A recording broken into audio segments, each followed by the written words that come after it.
ప్రభు పేరట మీ అందరికీ షలోం. ఈరోజు మనం నేర్చుకొనబోయే టాపిక్ ఏమిటి అంటే ఆ తప్పుడు నిర్ణయమే.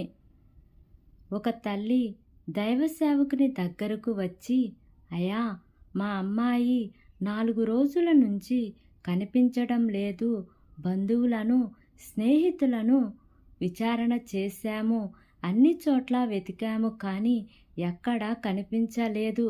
అప్పుడు పాస్టర్ గారు అడుగుతారు, ఆ అమ్మాయికి ఎంత వయసు అని అడిగారు.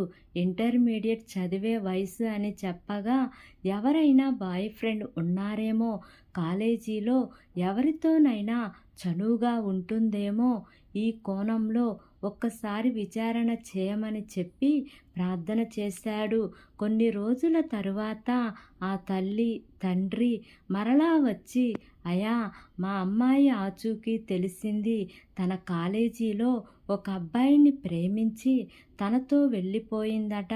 మేము తనకి ఫోన్ చేసినా రాను, తనతోనే ఉంటానని మొరాయిస్తుందని చెప్తూ చాలా బాధపడ్డారు. తరువాత కొన్ని రోజులకు తీసుకువెళ్ళిన అబ్బాయి దగ్గర డబ్బులు అయిపోయాయి. ఆ అమ్మాయిని పోషించే స్థితిలో లేడు. ఇక వాడు పోషించలేడని ఆ అమ్మాయికి కూడా అర్థమై తిరిగి ఇంటికి వచ్చిందని చెప్పారు.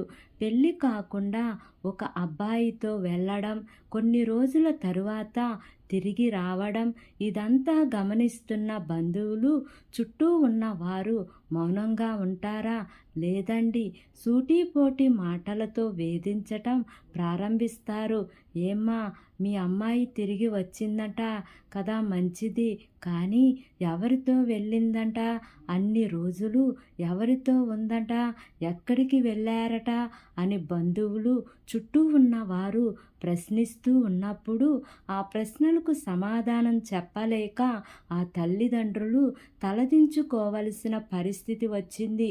ఆ అమ్మాయి ప్రేమ అనే మాయలో పడి తాను తీసుకున్న ఆ తప్పుడు నిర్ణయం తనకి మాత్రమే కాదు, తనను కన్న తల్లిదండ్రులకు కూడా అవమానాన్ని కొని తెచ్చింది. ఇది అక్కడే ముగిసిపోదు. రేపటి దినాన ఈ అమ్మాయి డిగ్రీ పూర్తి చేసిన తరువాత పెళ్లి చేయాలంటే కుదురుతుందంటారా? బంధువులు కాకులై కూయరంటారా? ఒకవేళ డాక్టర్ లేదా ఇంజనీర్ సంబంధం కుదిరితే బంధువులు లేదా చుట్టూ ఉన్నవారు అసూయతో, ఇలాంటి పాపిష్టి అమ్మాయికి అంత మంచి సంబంధమా అని ఆ విషయాన్ని ఆ అబ్బాయి వాళ్లకు తెలియచేయకుండా ఉంటారా? మీరు ఏ అమ్మాయినైతే కోడలుగా చేసుకుంటున్నారో ఆ అమ్మాయి గురించి కొంచెం ఆలోచించండి. 3 సంవత్సరాల క్రితం ఏం జరిగిందో తెలుసుకోండి అని అన్నప్పుడు వారు కొంచెం ఆరా తీస్తే ఆ విషయం బయటపడదంటారా? ఒక్కసారి ఆలోచించండి. ఈ విధంగా వయసులో ఉన్న అమ్మాయిలు, అబ్బాయిలు తొందరపాటు నిర్ణయం తీసుకుంటే, తప్పటడుగు లేస్తే ఏ తల్లిదండ్రి తట్టుకోగలరు?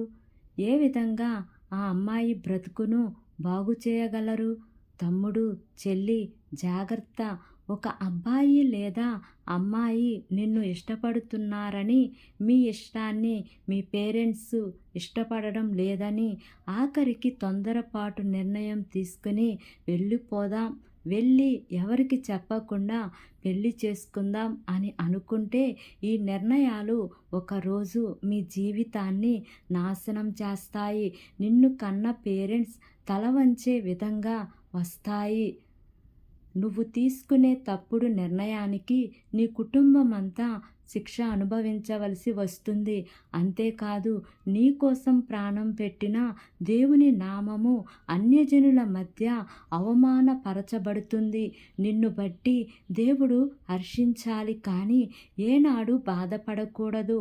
ప్రేమ ముసుగులో పాపిష్టి కార్యాలకు చోటు ఇవ్వకుండా, తొందరపడి నిర్ణయాలు తీసుకోకుండా, లోక మాలిన్యము అంటకుండా, దేవుని బిడ్డగా రోషము కలిగి పరిశుద్ధంగా జీవిస్తానని ఈరోజే ఒక గొప్ప తీర్మానం తీసుకుంటావా?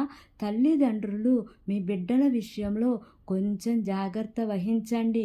వారి చుట్టూ ప్రార్థన కంచె వెయ్యండి. వారి ప్రవర్తనను ఎప్పటికప్పుడు గమనిస్తూ ఉండండి. మీ బిడ్డలను దేవుని భయభక్తులలో పెంచండి. సామెతల గ్రంథము 31వ అధ్యాయము 27వ వచనంలో ఈ విధంగా వ్రాయబడి ఉంది.